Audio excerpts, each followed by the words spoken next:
দেশের ঐতিহ্যবাহী কাপড় হাটের মধ্যে কুষ্টিয়ার পোড়াদহ দ্বিতীয়। দেশভাগের আগ থেকে পোড়াদহ রেল স্টেশনের পূর্ব পাশে গড়ে ওঠা কাপড় হাটে চলতি বছরও শত কোটি টাকার বেচা কেনার আশা করছে বিক্রেতারা। ঈদকে সামনে রেখে জমতে শুরু করেছে হাট, তবে আমদানি কম, দাম বেশি হওয়ায় বিপাকে ক্রেতারা। কুষ্টিয়া থেকে নূর আলম দুলালের প্রতিবেদন।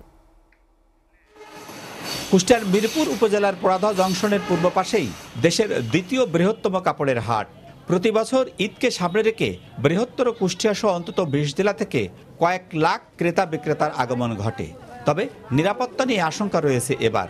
মাত্র 700 টাকার কাপড় 3000 টাকা চাওয়ায় বিভ্রান্তিতে ক্রেতারা। এখানে 1 বছর ধরে কেনাকাটা করতেছি, এখানকার মাল অনেক সস্তা, এখানে আসি, খুব ভালো জায়গা এটা। তো একটা জিনিসের দাম বলছি 3000 টাকা বলছে, ঠিক আছে, সেই জিনিসটা 700 টাকা 800 টাকায় পাওয়া যাচ্ছে।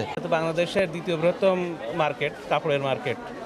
এখানে অনেক কম দামে পণ্য ক্রয় করা যায়। এবছরও 100 কোটি টাকার কাপড় কেনাবেচার আশা ব্যবসায়ীদের। এবার আমদানি কম থাকায় বেশি দাম দিয়ে কাপড় কিনতে হয়েছে, জানালেন এসব পাইকারি ব্যবসায়ী। পাইকারি তো 20 পর্যন্ত বিক্রি হয়, তারপরে মনে করেন যে খুচরা বিক্রি হয় বেশি, আর পাইকারি 20-25 পর্যন্ত, তারপরে পাইকারি বিক্রি হয় না। দেশের পরিবেশ পরিস্থিতি অনুযায়ী দামটা কিছুটা হইলেও পরেও বাড়তেছে।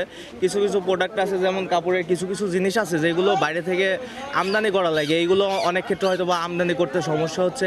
মানে আমাদের মহাজনরা এই ধরনের কথাবার্তা কিছু বলছে। এত পরিমাণ দাম আমরা ঢাকাতে কিনতে যে, বিশেষ করে কিছু কিছু নতুন আপডেট যে মালগুলা, মানে এক্সেস দাম আমরা এর আগের বছরে যেভাবে বেচেছি তার চাইতে বেশি দাম দিয়ে এবার ধরেন কিনে আনা লাগছে।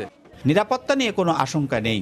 ঈদ উপলক্ষে প্রায় 100 কোটি টাকার কেনাবেচা হবে বলে আশা করেন এই হাট ইজারাদার। এখানে বাংলাদেশের বিভিন্ন জেলা থেকে ক্রেতা এবং বিক্রেতারা এসে এখানে কাপড় কেনাবেচা করে থাকেন।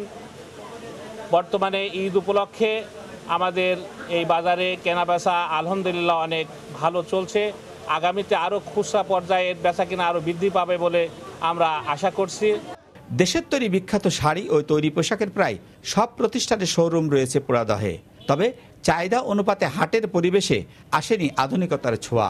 পরিকল্পিতভাবে গড়ে তোলার দাবি সচেতন মহলের। নূর আলম দুলাল, SATV, কুষ্টিয়া।